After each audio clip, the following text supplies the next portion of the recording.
17 of class 8 stars and solar system. Topic is constellations.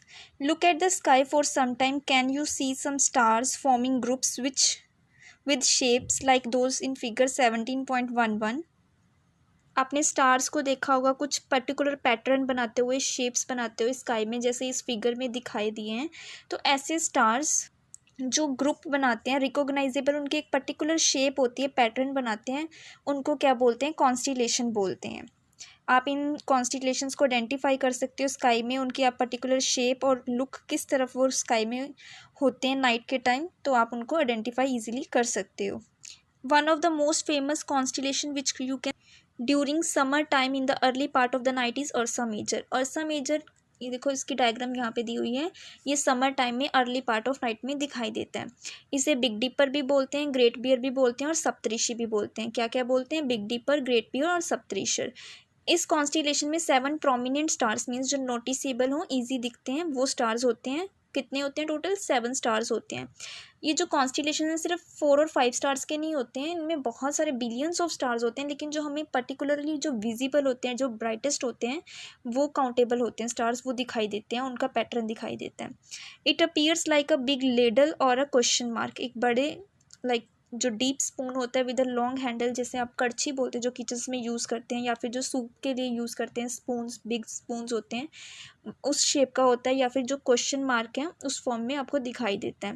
यहाँ पे 3 stars होते हैं उसके हैंडल ऑफ लेडल के, ये देखो 1 2 3 स्टार्स हैं उसके हैंडल में एंड 4 स्टार्स हैं उसके बाउल में। See the picture here, 3 stars होते हैं इस तरह से उसके हैंडल में, और यहाँ पे 4 स्टार्स होते हैं उसके बाउल में, और टोटल कितने होते हैं? 7 स्टार्स होते हैं। और इसको हम और क्या बोलते हैं? अर्सा मेजर को बिग डिपर, ग्रेट बियर और सप्तऋषि।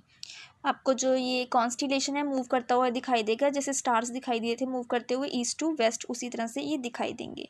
जो अर्सा मेजर है उसकी हेल्प से हम पोल स्टार को भी लोकेट कर सकते हैं। See activity 7.7। आपने ये एक्टिविटी परफॉर्म करनी है जिस दिन मूनलेस नाइट हो during the summer at about 9 PM। Look toward the northern part of the sky, you identify Ursa Major. आपने अर्सा मेजर के जैसे ये 2 स्टार्स है ना, इन दोनों स्टार्स को इमेजिन करना है, आपस में ज्वाइन करना है, उनके एंड्स की तरफ देखना है और स्ट्रेट लाइन नॉर्थ डायरेक्शन की तरफ देखना है। उसके बाद आपको दिखेगा कि आपको एक स्टार दिखेगा जो कि इतना ब्राइट नहीं होगा, उस स्टार को बोलते हैं pole star. This line will lead to a star which is not too bright. This is a pole star. Observe the pole star for some time. आप कुछ टाइम के लिए इसे देखते जाओ। Note that it does not move at all as other stars drift from east to west. आप देखोगे कि ये स्टार अकेला जो मूव नहीं करेगा, बाकी स्टार्स क्या शिफ्ट हो जाएंगे ईस्ट टू वेस्ट की तरफ। समर नाइट में क्या करो? ऑब्जर्व करो अर्सा मेजर को 3 से 4 टाइम में, 2-4 घंटे के बीच में बार बार देखो। तो आप उसी के साथ में उसको लोकेट करो पोल स्टार को हर एक टाइम पे। आप देखोगे कि जो अर्सा मेजर है वो ईस्ट से वेस्ट मूव करेगा, लेकिन अराउंड द पोल स्टार। आपको इस तरह से फिगर दिखाई देगी। देखो ये सेंटर में पोल स्टार है, इसके जो 2 स्टार्स हैं, पहले यहाँ पे आपने देखा, फिर आप देखोगे कि ये इस तरह से मूव करता जा रहा है, लेकिन जो पोल स्टार है वो वहीं पे अपनी फिक्स पोजीशन पे खड़ा है। तो पोल स्टार को आप अर्सा मेजर की हेल्प से भी लोकेट कर सकते हैं, बिकॉज अर्सा मेजर क्या उसके अराउंड रोटेट करेगा, फ्रॉम रिवॉल्व करेगा ईस्ट टू वेस्ट, लेकिन जो पोल स्टार है वो वहीं पे स्टेशनरी रहेगा। In fact all stars appear to revolve around the pole star. Next important constellation है Orion. Orion is another well known constellation जो that can be seen during winter in the late evenings. जो Ursa major था वो summer time में दिखता था early evenings में, और जो ओरियन है वो कब दिखता है? लेट इवनिंग में दिखता है ड्यूरिंग द विंटर। ओरियन में कितने? 7 और 8 ब्राइट स्टार्स होते हैं। इसको हंटर भी बोलते हैं। 3 middle stars represent the belt of hunter. The 4 bright stars appears to be arrange in the form of quadrilateral. देखो इसको हंटर भी बोलते हैं, और जो इसके 3 ये सेंटर वाले स्टार्स हैं ये बेल्ट बनाते हैं हंटर की, और जो ये 4 अरेंज किए गए हैं अराउंड में वो क्वाड्रिलेटरल में अरेंज हैं।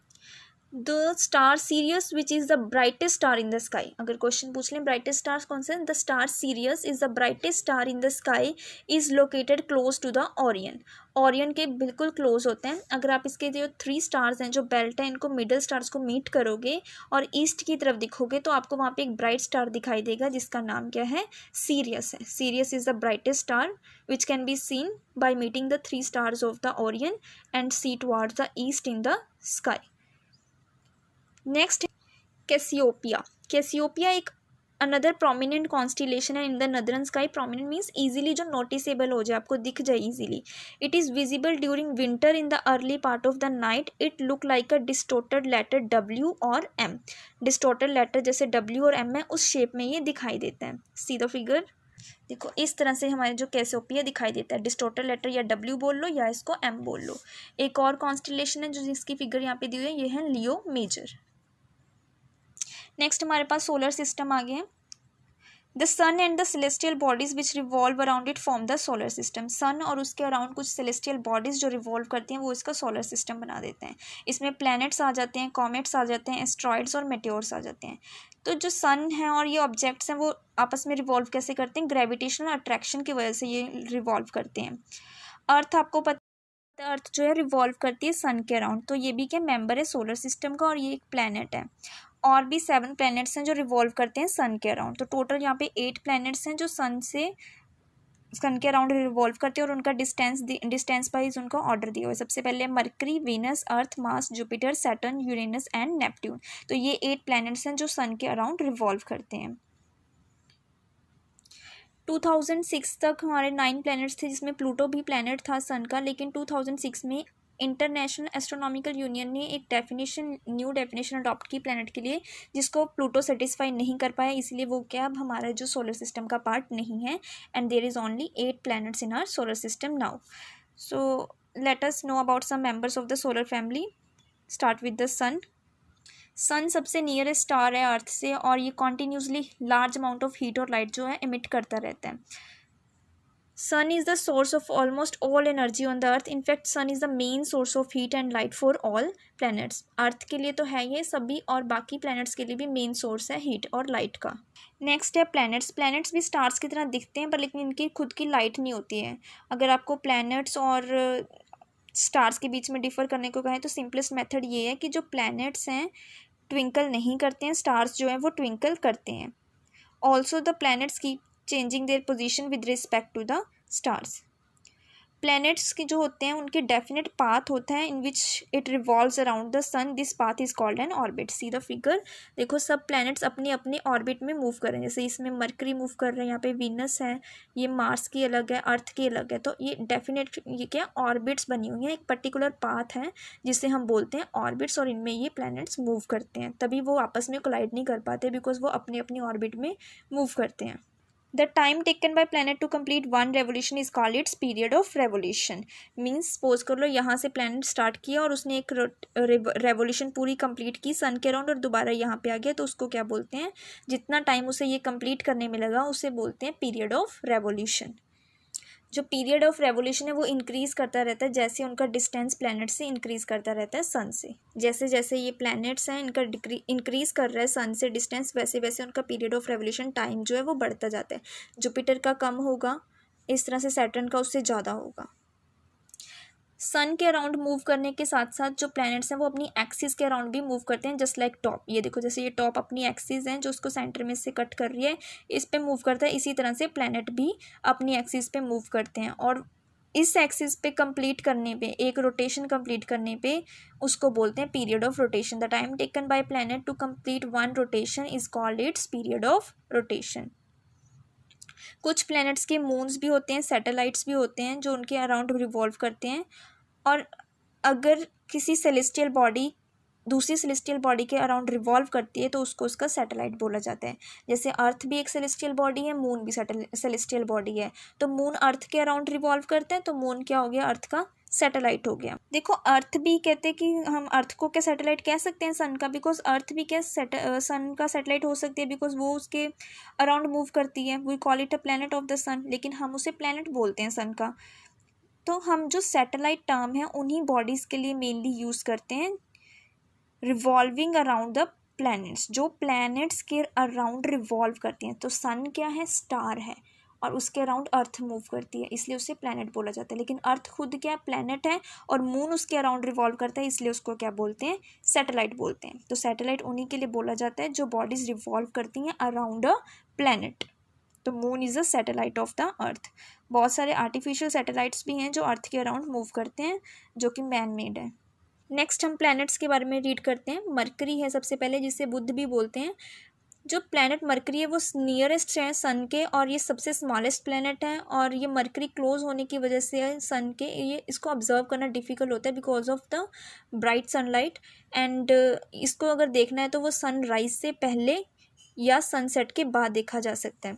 मरकरी का कोई भी सैटेलाइट नहीं है अपना। नेक्स्ट है विनस, शुक्र बोला जाता है जिसे। Venus is the earth's nearest planetary neighbour.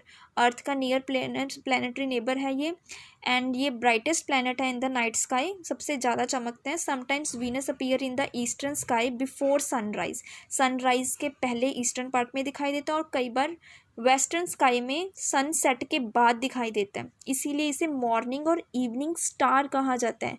हालांकि ये स्टार नहीं होते हैं, लेकिन इसको क्या कहा जाता है, मॉर्निंग और इवनिंग स्टार। जो 1 मार्क में ये क्वेश्चन आ सकते हैं, मॉर्निंग और इवनिंग स्टार किसे बोलते हैं, वीनस को बोलते हैं। वीनस का कोई मून नहीं होता, ना ही कोई सैटेलाइट होता है। अगर आपको टेलीस्कोप के थ्रू वीनस दिखने को मिले तो आपको वीनस के फेसेस दिखाई देंगे, जिस तरह से मून के दिखते हैं। जैसे इस फिगर में दिख रहे हैं ना फेसेस ऑफ वीनस, इस तरह से दिखाई देंगे। नेक्स्ट प्लैनेट है हमारे पास अर्थ, जिसे हम पृथ्वी भी बोलते हैं। अर्थ एक इकलौता प्लैनेट है जिसके ऊपर लाइफ एग्जिस्ट है, क्योंकि कुछ इन्वायरमेंटल कंडीशंस हैं जिसकी वजह से जो हमारी लाइफ है वो उसकी एग्जिस्टेंस अर्थ पे पॉसिबल है। एंड उसका जो डिस्टेंस है वो सन से राइट है, कि जिसकी वजह से हमारा जो टेम्परेचर है अर्थ का, और जो उसके अंदर प्रेजेंस है वाटर की, सुटेबल एटमॉस्फेयर है, और एक प्रॉपर ब्लैंकेट ओजोन की मिली हुई है, जिसकी वो हार्मफुल रेज हैं या यूवी रेज हैं सन से, वो एंटर नहीं करती हैं। तो मीन्स प्रॉपर डिस्टेंस पे है सन से, जिसकी वजह से हमारे अर्थ का टेम्परेचर जो है वो मेंटेन रहता है, प्रॉपर रहता है। स्पेस से हमारी जो अर्थ है वो ब्लू ग्रीन कलर की दिखाई देती है due to reflection of light from the water and land mass on its surface. जो पानी और लैंड मास है उसकी रिफ्लेक्शन की वजह से वहाँ पे हमें पानी जो हमारी अर्थ है वो स्पेस से ब्लू और ग्रीन कलर की दिखाई देती है। जो एक्सिस है रोटेशन की अर्थ की, वो परपेंडिकुलर नहीं है उसके ऑर्बिट के, प्लेन के ऑर्बिट के, वो थोड़ी सी टिल्टेड है, जैसे इस फिगर में दिखाई दे रही है ना, टिल्टेड है वो। इस टिल्टेशन की वजह से जो सीजन्स हैं अर्थ के बनते हैं। अर्थ का एक ही मून है, अर्थ हैज़ ओनली 1 मून।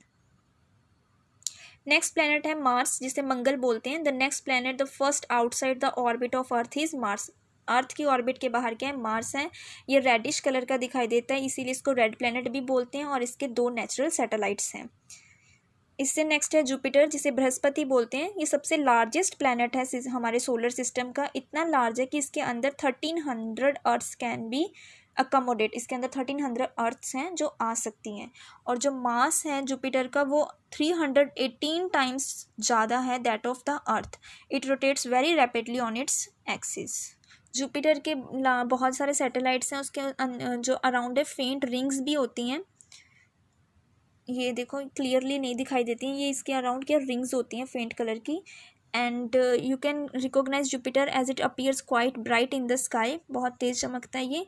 अगर आप इसको टेलीस्कोप से देखते हो तो इसके आप 4 ऑफ इट्स लार्ज मून्स भी आपको दिखाई देंगे। जुपिटर के मून्स भी होते हैं, यहाँ पे देखो इस तरह से डिस्टेंस में दिखाई दे रहे हैं आपको Jupiter and it's 4 large satellites.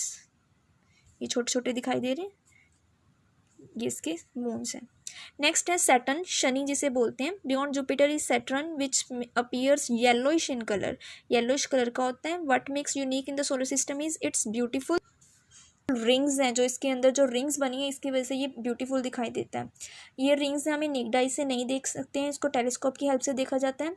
And Saturn के भी लार्ज नंबर ऑफ सैटेलाइट्स हैं, और एक इसकी इंटरेस्टिंग थिंग ये है कि ये सबसे ज़्यादा डेंस है सभी प्लैनेट्स से कंपेरिजन। इवन इसकी जो डेंसिटी है वो वाटर से भी कम है। Next one is the Uranus and Neptune. These are the outermost planets of the solar system. ये बाहर के प्लैनेट्स हैं, बिल्कुल ही प्लैनेट्स जो आउटर साइड में हैं, तो इनको हम नेक्ड आइज के साथ नहीं देख सकते, इनको टेलीस्कोप के साथ ही देख सकते हैं। Like Venus, Uranus also rotates from east to west. Venus की तरह ये भी ईस्ट टू वेस्ट रोटेट करते हैं। The most remarkable feature of the Uranus is that it has highly tilted rotational axis. इसकी बहुत ही ज़्यादा टिल्टेड रोटेशनल एक्सिस हैं, जिसकी वजह से in its orbital motion it appears to roll on its side. वो अपनी साइड में इस तरह से रोल होते हुए दिखाई देते हैं। जो पहले 4 प्लैनेट्स थे, mercury, Venus, earth and Mars, ये नियरर होते हैं सन के। ये आपने रिमेंबर रखना है, क्वेश्चन आ सकते हैं कई बार इनर प्लैनेट्स और आउटर प्लैनेट्स के बीच में डिफरेंस।